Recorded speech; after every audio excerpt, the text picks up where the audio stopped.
नर्मदे हर। दोस्तों, मैं मोकस घाटी सेवाश्रम से निकल पड़ा हूँ बर्डफली की ओर धीरे धीरे।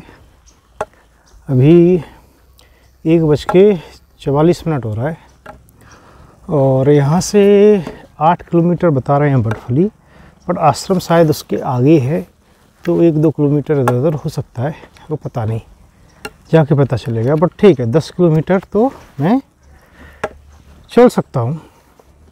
अभी टाइम भी काफ़ी है आज तो, और जल्दी पहुँच के सोच रहा हूँ कि अगर 4 बजे तक पहुँच पाया या 4:30 तक या इवन 5 तक भी, तो रात में ठंड हो जाती है, इसलिए जल्दी से नहा लूँगा और कपड़े धुल के डाल दूँगा, क्योंकि पसीने में बहुत भीग गए हैं। रोज़ ही होता है ऑलमोस्ट। अब मूलगी से मुगस घाटी से बर्डफली, तो आजकल मैं भोजन की जो खाना मिलता है उसकी फ़ोटो नहीं डालता हूँ कई वीडियो में। उसका कारण ये है कि पिछले कई दिनों से एक ही चीज़ मिलती है, वो है चावल। तो खिचड़ी बोलते हैं, बट वो खिचड़ी नहीं होती है, कभी थोड़ी बहुत दाल डली होती है, नहीं तो वो केवल चावल ही होते हैं और गीले से चावल होते हैं, फ्राइड बोल सकते हैं, बट उसमें और कुछ नहीं डला होता है, केवल नमक और हल्दी के अलावा। तो नमक हल्दी के साथ में चावल उबाल देते हैं और वो देते हैं, और इसलिए उसका फिर कई बार ऐसा होता है कि रात के फ़ोटो में तो कि अंधेरा भी होता है, इधर उजाला भी नहीं होता, काफ़ी अंधेरा होता है। मैंने 1-2 बार तो ऐसा फ़ोटो लेने की कोशिश, तो फ़ोटो आई ही नहीं, नाइट मोड में भी फ़ोटो नहीं आई, तो ये भी एक कारण था। बट अभी कुछ खाने का है नहीं, वही मिलता है, तो आगे देखते हैं धीरे धीरे। तो कम से कम 6-7 दिन से तो मुझे लगता है वही खाए जा रहे हैं। कभी कभार एक आध रोटी मिल जाती है, कभी ज्वार की रोटी, कभी मक्के की रोटी भी मिली एक दिन। तो ज्वार की मक्के की रोटी, गेहूं की रोटी तो नहीं मिली शायद इतने दिन से। हाँ, तो ये है, अभी भी मुकस घाटी है। तो थोड़ा सा चढ़ के आया था मैं यहाँ आश्रम, जब आ रहा था तो उसके आगे देखिए अब ये नीचे को जा रही है, और देखते हैं, धीरे धीरे चलूँगा मैं। बीच में कोशिश करूँगा पैर जब, क्योंकि पैर दर्द करते हैं और जब बैठ के उठते हैं। ऑलरेडी करीब 20 किलोमीटर चल चुका हूँ मैं आज, तो थोड़ा सा पैर जब तक थोड़े से वार्म अप होते हैं, उसके बाद में थोड़ा स्पीड बढ़ा सकते हो। तो फिर मैं थोड़ी सी स्पीड बढ़ाऊँगा और कोशिश करूँगा कि शुरू के 3-4 किलोमीटर थोड़ा जल्दी खिंच पाए।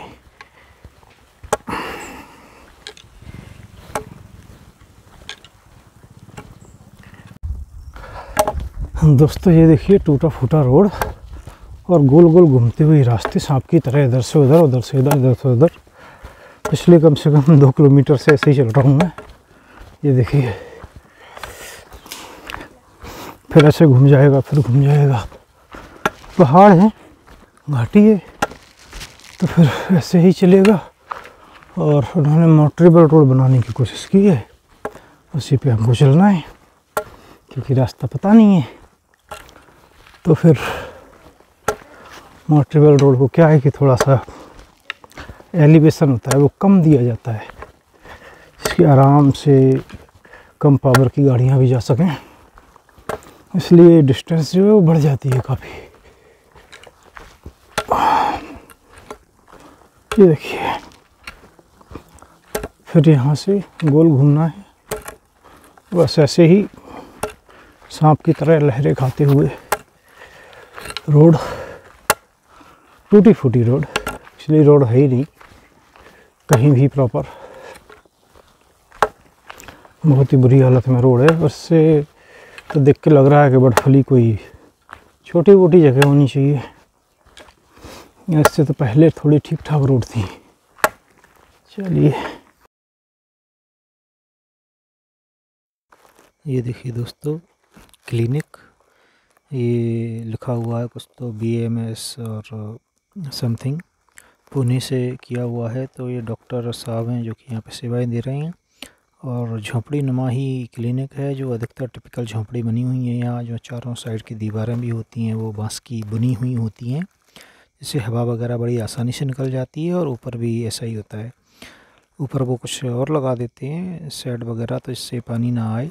और नीचे से अगर टेढ़ी बारिश होती है तो पानी आएगा आपका, इसलिए कई लोग गोबर वगैरह से मिट्टी मिला के उसे कर देते हैं, तो उसे पैक भी हो जाती है वो, तो हाफ पैक और ऐसा करके रखते हैं।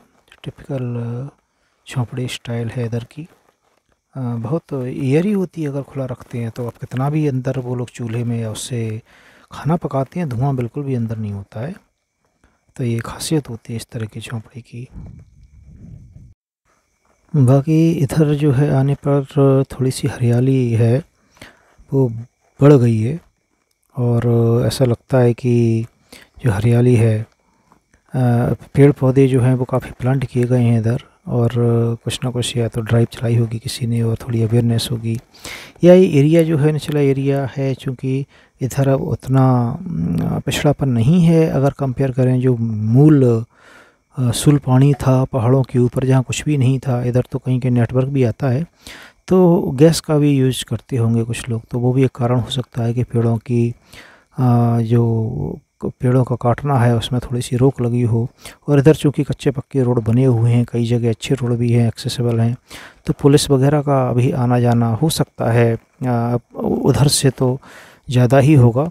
तो एक लॉ एंड ऑर्डर का डर भी होता है कहीं ना कहीं, तो वो भी रेफरिंग करता है लोगों को कोई भी ऐसे काम करने से, क्योंकि ये पेड़ किसी की पर्सनल तो होते नहीं हैं। और पेड़ इस तरीके से काटना, जहाँ तक मुझे पता है, वो भी रिजर्व्ड एरिया में तो गैरकानूनी ही है। लेकिन जब इंसान की ज़रूरतें कानून कई बार इतना ऐसी हो जाती हैं कि इधर और सिचुएशन आ जाती है, तो फिर लोग अपनी ज़रूरतों का ही ध्यान ज़्यादा देते हैं। तो एक बार जैसे जैसे जागरूकता बढ़ेगी तो ये सब समस्याएं भी सुलझ जाएंगी। ये देखिए एक नदी या नाला जो भी है सूखा हुआ, केवल पत्थर पत्थर डले हुए हैं उधर। तो ऐसे कई जगह हमें देखने को मिलती हैं सूखा। अधिकतर क्या होता है कि ये बारिश में जो है वो नदी बन जाती है, जब बहुत बारिश होती है पानी आता है, और नहीं तो फिर ये सूखा ही रहता है। और अभी वक्त हुआ है 2:36। तो मुझे याद तो नहीं है मैं कितने बजे शुरू किया था, बट खाना खाने के बाद दोपहर का मुझे लगता है कि 1 घंटा हो गया होगा। और मुझे ऐसा भी लगता है, चूँकि मैंने कोई ब्रेक लिया ही नहीं, बैठा ही नहीं हूँ बिल्कुल, कि शायद मैं 4 किलोमीटर के आसपास चल लिया होऊंगा। क्योंकि धीरे धीरे अब स्पीड थोड़ी सी, पहले जो 3 का एवरेज निकलता थोड़ा सा बढ़ गया है। बहुत ज़्यादा थक जाती है तो वो कम हो जाता है, नहीं तो हल्का सा बढ़ गया है, क्योंकि बैग वगैरह जो है वजन है वो बॉडी ने अपना वेट समझ लिया है। अब उसे उतना ढोने की आदत पड़ गई है।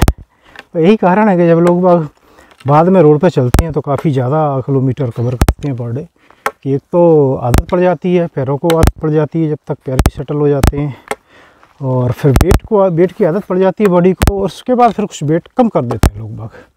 तब कम करते हैं, कम कैसे करते हैं? देखिए, अगर आपने सर्दी के कपड़े हैं कुछ, तो आप सर्दी पड़ेगी तो पहन लोगे, ठीक है, तो वो बॉडी पे रहेंगी, बट वो जो अलग से वेट है वो कम हो जाएगा। उसके बाद अगर आपने कुछ खाने पीने का रखा है वो खत्म हो जाता है कुछ लोगों का। कुछ लोग अननेसेसरी जो कपड़े लगते हैं या कुछ और सामान लगता है वो जब तक फेंक देते हैं, या वो यूज हो चुका होता है 1-1.5-2 महीने में, तो ऐसे कुछ ना कुछ वजन तो कम होता है, तो फिर वो स्पीड और बढ़ जाती है उससे।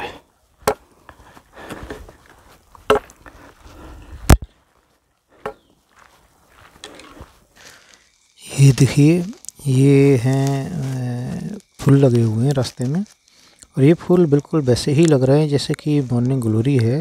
आई बिलीव ये मॉर्निंग ग्लोरी ही है, बस इसका साइज़ थोड़ा बड़ा है। उसका कारण ये हो सकता है कि जैसे मैं लगाता हूँ तो मैं गमले में लगाता हूँ, और गमले में जो लगाए हैं तो गमले में साइज़ ऑब्वियसली प्लांट भी छोटा होता है, तो फुल साइज़ छोटे रहते होंगे। और ये ज़मीन पर लगे हैं तो प्लांट काफ़ी बड़ा बड़ा है, तो हो सकता है इस कारण से फूल भी बड़े हों। तो रास्ते में कहीं कहीं फ्लावर मिल जाते हैं लगे हुए। झाड़ी हैं, झाड़ी में कुछ जंगली फ्लावर ज़्यादा मिलते हैं, उनकी कोई ख़ास स्मेल नहीं आती, लेकिन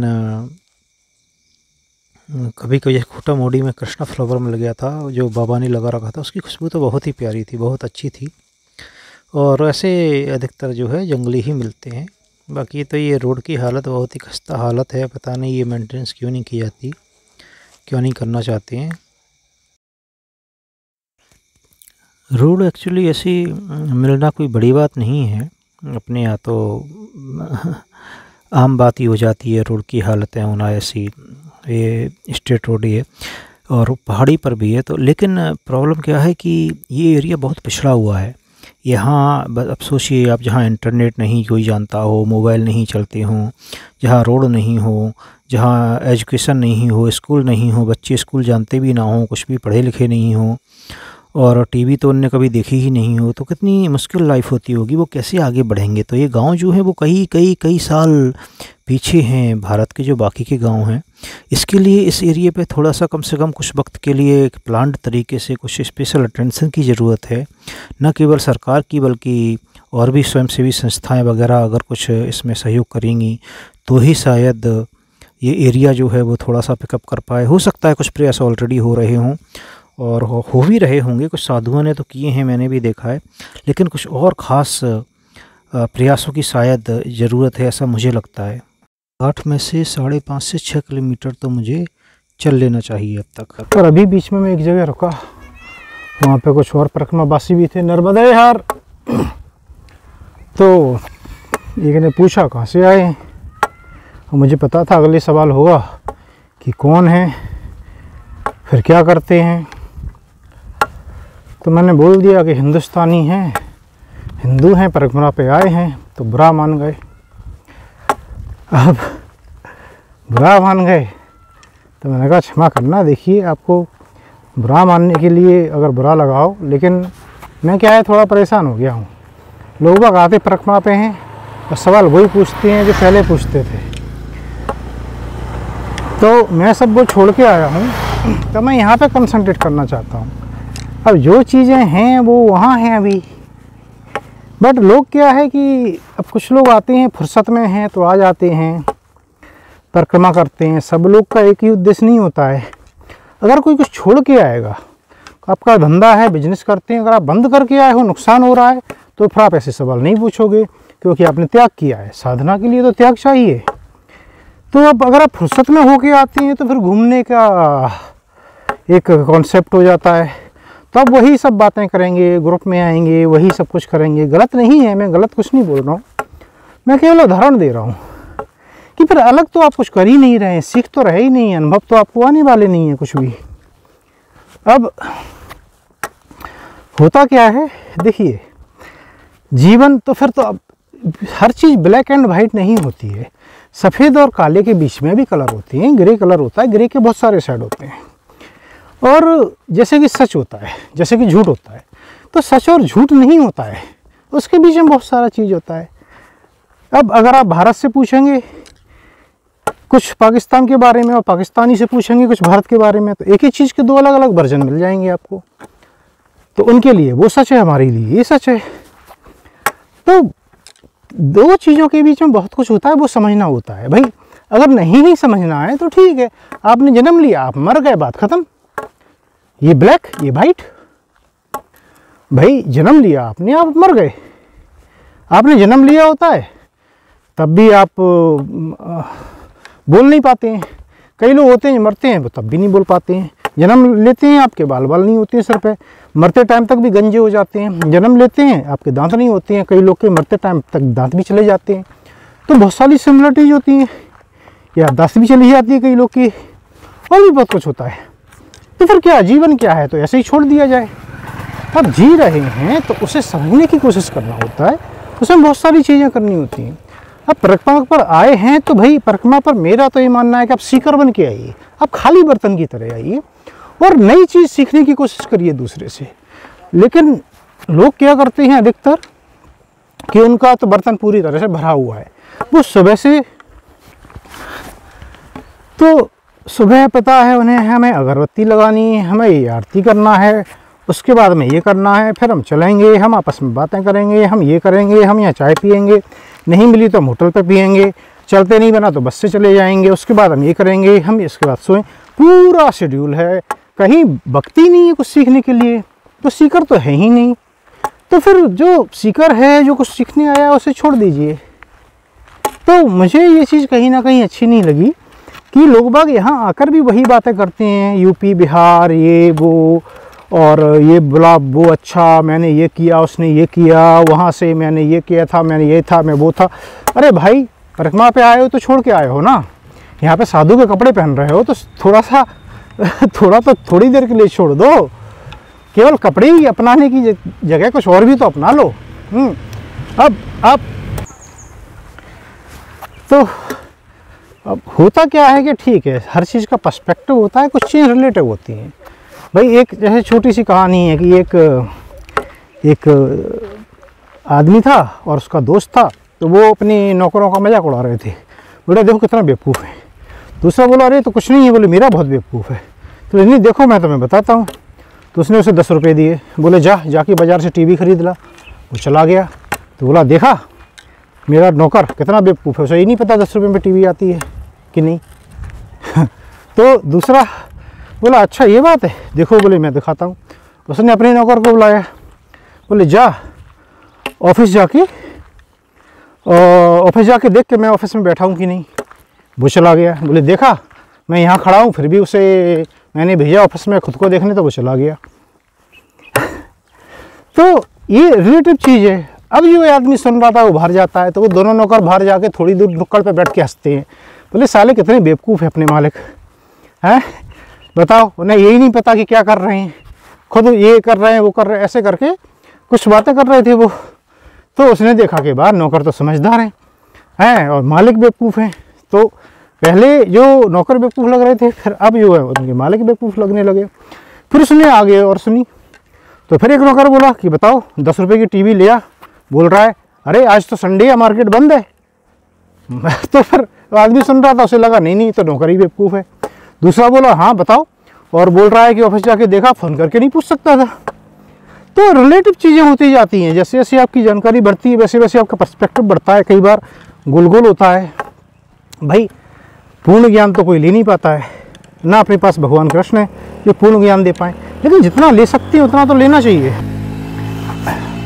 हाँ हम बहुत सारी गलतियाँ करते हैं, तो उसे आत्ममंथन करते हैं, आत्मचिंतन करते हैं, तभी समझ पाते हैं कि हम क्या कर रहे हैं जीवन में, क्या गलतियाँ हो रही हैं। और वो सब करने का ये एक तरीका होता है। आप यहाँ पर आए हैं तो थोड़ा सा आत्ममंथन भी कीजिए, थोड़ी सी साधना कीजिए। आध्यात्मिक इसका महत्व ज़्यादा होता है।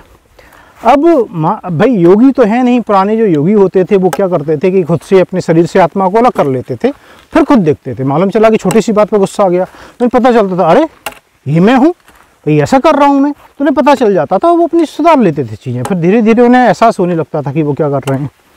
भाई वो तो है नहीं। आजकल की आप जो ज्ञान बांटने वाले लोग हैं उनसे पूछोगे तो वो कहेंगे 5 वाई प्रिंसिपल। बोले 5 बार पूछो क्यों क्यों क्यों क्यों क्यों, और आप जड़ तक पहुंच जाओगे, रूट कॉज एनालिसिस हो जाएगा।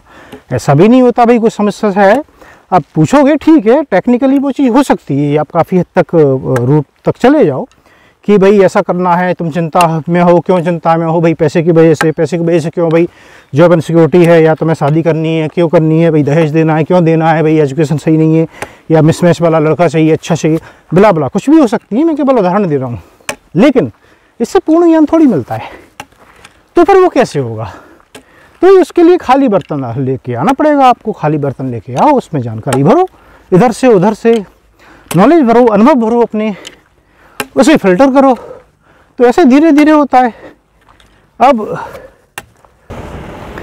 भाई जन्म के पहले और मृत्यु के बाद क्या होता है, पुराने जन्म था या नरक, सब वो छोड़ दीजिए, वो कोई नहीं जान पाया, ना आप जान पाएंगे। आपको जो जानना है वो जानना है जन्म के बाद और मृत्यु के पहले। वहाँ पर क्या चीज़ सही की जा सकती है, वहाँ क्या गड़बड़ हो रही है, वो जानना है, वो समझना है, वो चाबी है। और वो चाबी आपको मिल गई तो आप आगे बढ़ पाओगे। भाई सफ़ेद और काला नहीं होता है, ठीक है, मेरा सच और इसका झूठ, मेरा झूठ और इसका सच भी नहीं होता है। हो सकता है आप जो चीज़ जिसके बेसिस पे आपने परसेप्शन बनाया, जैसे कि नौकर के मालिक के बारे में था, वो गलत हो, आप उसकी जड़ तक जाएंगे, थोड़ा और आगे जाएंगे तो हो सकता है आपका परसेप्शन चेंज हो जाए। लेकिन नहीं जाते हैं, जजमेंटल हो गए, बना लिया कुछ। तो वो चीज़ सीखने की ज़रूरत है। और ये सब चीज़ें कभी कभी नहीं होती हैं, तो ये चीज़ें हेल्प करती हैं। तो अगर आप कुछ त्याग करके आए हैं परिक्रमा पर, आप बिजनेस करते हैं, उसे छोड़ के आए हैं, नुकसान हो रहा है 10 लाख 20 लाख 50 लाख का, तो आप साधना करेंगे, आप नहीं बातें करेंगे। आप जॉब है, अगर लॉस ऑफ पे पर आए हैं, आपका नुकसान हो रहा है, आप फैमिली छोड़कर आए हैं, डिपेंडेंट है, आप साधना करेंगे, आप नहीं बातें करेंगे फालतू की। और ठीक है, ऐसा नहीं है कि सब लोग के साथ एक सी चीज़ होती है, त्याग के भी अलग अलग रूप होते हैं। मेरा केवल इतना सा मतलब है कि हम जो कर रहे हैं उसे दूसरे पर ना थोपा जाए। एक बंदा है केवल, अगर उसे आरती पर ही ध्यान है कि भाई आरती कर ली तो सब सही हो गया, दूसरे का पर्सपेक्टिव अलग हो सकता है, तो उसे उसके हिसाब से करने दीजिए। सबका अपना अपना हिसाब होता है और आप अपने हिसाब से करिए, लेकिन कम से कम कुछ तो बदलाव कीजिए। अगर आप कुछ भी बदलाव नहीं करेंगे यहाँ आकर भी, तो फिर जीवन में कुछ बदलाव होगा ही नहीं। तो आपकी परिक्रमा है तो पता नहीं धार्मिक आधार पर आपको क्या पुण्य मिलता है या नहीं मिलता है तो नहीं पता, बट आप अनुभवहीन ही रहेंगे। आपको अनुभव कुछ नहीं मिल पाएंगे परिक्रमा से, जो कि बहुत ज़रूरी है। तो बस यही था दोस्तों, मैं कुछ चीज़ जो मुझे लगी वो मैं शेयर कर रहा था। दोस्तों ये छोटी सी स्ट्रीम बह रही है, नदी होगी ये बारिश की, और यहाँ इक्का दुक्का झोपड़ी दिखे मुझे। बाकी देखने से लग रहा है कि काफ़ी पिछड़ा हुआ एरिया है ये भी, और मैप के हिसाब से करीब आधा किलोमीटर दूर है जो ये है। तो बर्फली अभी लेकिन मुझे लगता है कि आधा किलोमीटर नहीं है, जैसे मैंने पहले बोला था, कहीं ना कहीं आश्रम दूर है। ऐसा क्यों लग रहा है मुझे, क्योंकि मैंने जब मैप देखा तो उसमें जो आगे से राइट जाना है, क्योंकि कुछ यहाँ से थोड़ी दूर बाद हम लोग को राइट टर्न लेना होगा। राइट टर्न माने मेजर राइट टर्न, क्योंकि अभी हम चल रहे हैं सीधे, वहाँ से हमें दाहिनी ओर जाना होगा सरदार सरोवर डैम की ओर, स्टैचू की ओर। तो उसके लिए मुड़ के जाना होगा सीधे 90 डिग्री एंगल पे लगभग, और 20-30-40 किलोमीटर। तो ऐसा वहाँ से मुझे रोड दिख रहा था, जो रोड दिख रहा था वो शायद 1-2 किलोमीटर दूर था। तो कहीं ना कहीं हो सकता है आश्रम उधर कहीं हो। यहाँ बता रहे हैं कि 2 आश्रम हैं, तो फिर भी मैं देखूँगा, और जो भी नज़दीक होगा, अगर ठीक ठाक हुआ, अपना काम बनता है तो वहीं रुका जाएगा।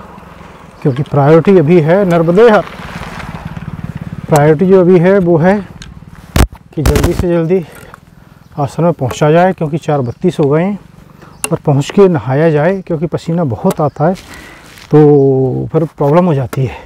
कपड़े अभी नहीं धोएंगे तो फिर वो सूखते नहीं हैं। अभी क्या होता है कि रात में भी आप थोड़े से सुखा लेते हो, और कुछ जो है लंच टाइम में सुखा लेते हो, जब आप 1-आध घंटे के लिए ब्रेक लेते हो धूप में, तो ऐसा हो जाता है। और नहीं तो सुबह सुबह अगर आप धुलते हो तो क्या होता है, बहुत वजन हो जाता है गीले कपड़े का। वो 1 घंटे में कुछ भी नहीं होता उन कपड़ों को डालने से। या तो आपको फिर लंबा ब्रेक लेना पड़ेगा दोपहर में, तो आप चल नहीं पाते ज़्यादा। तो इसलिए सुबह नहा के आप पूजा पाठ कर सकते हो, धोती होती है पहन के, और उसके बाद में वही कपड़े फिर से पहने जा सकते हैं। देखिए 2 जोड़ी कपड़े हैं तो आपको मैनेज करना पड़ेगा कुछ ना कुछ करके। तो कुल मिला के जो बेस्ट लगता है वो करते हैं, और अभी जिस हिसाब से सर्दी है यही बेस्ट लगता है। बाकी तो देखते हैं, क्योंकि अगर लेट आया 5-5:30 तक पहुँचे तो भी नहाना तो पड़ेगा, लेकिन ठंडक हो जाती है, बस यही है। तो अभी तो अगले 500 मीटर में तो मुझे कुछ भी नहीं दिख रहा है। 1-2 दूर बनी झोपड़ी घर से दिख रहे हैं, तो यहाँ पर तो होने की कुछ उम्मीद नहीं ही है। चलिए देखते हैं कहाँ मिलता है अपना आज का सेवाश्रम। तो दोस्तों गूगल मैप की बर्फली तो मैं क्रॉस भी कर चुका हूँ, और अभी एक महोदय मिले थे, मैंने उनसे पूछा कि आश्रम कहाँ है, तो बोले कि कम से कम 1 किलोमीटर है। मैं पूछा कि 2 आश्रम है यहाँ, तो बोले नहीं 1 ही है। तो चलिए, अब उनने बोला कम से कम 1 किलोमीटर, नहीं तो होता क्या है कि 1-2 किलोमीटर होते हैं उसे तो बस बोल देते हैं अरे यहीं है पास में है, बस जरा सा और है, सामने ही है। तो या तो महोदय बहुत ही कंजर्वेटिव थॉट प्रोसेस से बोले हैं, एकदम कैलकुलेटेड, और या फिर मुझे लग रहा है कि मुझे कहीं ज़्यादा चलने पड़ेगा। तो चलिए चला जाएगा। मैं पहले ही ये मान ही रहा था कि अपने एक्सपीरियंस के हिसाब से और मैप के हिसाब से तो शायद मुझे 1 से 2 किलोमीटर चलना पड़ेगा। आई होप कि उससे ज़्यादा ना चलना पड़े, नहीं तो ज़्यादा शाम हो जाएगी। समस्या उसकी नहीं है, चलने की, चल सकता हूँ अभी मैं, और आज वक्त भी है थोड़ा सा। बस समस्या यही है कि ज़्यादा ठंडक होने पर नहाने वगैरह में थोड़ा सा ठंड लगने का खतरा होता है, क्योंकि अधिकतर यहाँ जो जगह मिलती है रहने की उन्हें खुले में ही नहाना होता है, ठंडे पानी से ही। तो देखते हैं नर्मदे हर। तो दोस्तों यार मुझे घूम के आना पड़ा इस रोड पे, तो मैं इधर जा रहा हूँ। ये देखिए नाला बह रहा है, ये नदी नहीं बोल सकते, इसमें कचरा देखिए आप, नाला है लेकिन अभी तो नाला ही है ये।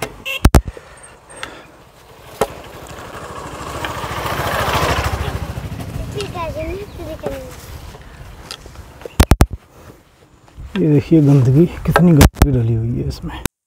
ये देखिए गंदगी का आलम, ये देखिए आप, दारू की बोतल, प्लास्टिक बोतल, ग्लूकोज की बोतल। ये देखिए झंडे नज़र आ रहे हैं, और ये झंडों के पास में श्री चैतन्य आश्रम अन्न क्षेत्र नर्मदे हर। आगे हाँ इसके अंदर लाइट चालू है ना उधर वाले में। तो दोस्तों ये है आज का हमारा रात्रि विश्राम का ठिकाना। देखिए कितने कीड़े हैं बल्ब के उजाले पे, और ये खुला हुआ है, इधर ही रास्ता जाता है, इधर हम जाएंगे सुबह आगे के लिए। और यहाँ टॉयलेट तो बता रहे हैं सामने, नहाने कपड़े धोने के लिए हैंडपम्प था। हैंडपम्प में काफ़ी देरी से पानी आ रहा था, तो इतने थकने के बाद इतना हैंडपम्प चलाने में बहुत प्रॉब्लम आई, लेकिन ठीक है जैसे तैसे मैनेज किया, और नहाए भी और कपड़े भी धोए, कपड़े सूखने डले हैं। अब पता नहीं इनको उठा के अंदर डाल दूंगा मैं, नहीं तो कोई पूछ लूँगा पहले। और इसी के साथ ही खाने का अगर मैं होगा तो फ़ोटो ले लूँगा और डाल दूँगा, आज का किलोमीटर भी डाल दूँगा। इसी के साथ आज का पार्ट 2 वीडियो समाप्त करते हैं। नर्मदे हर।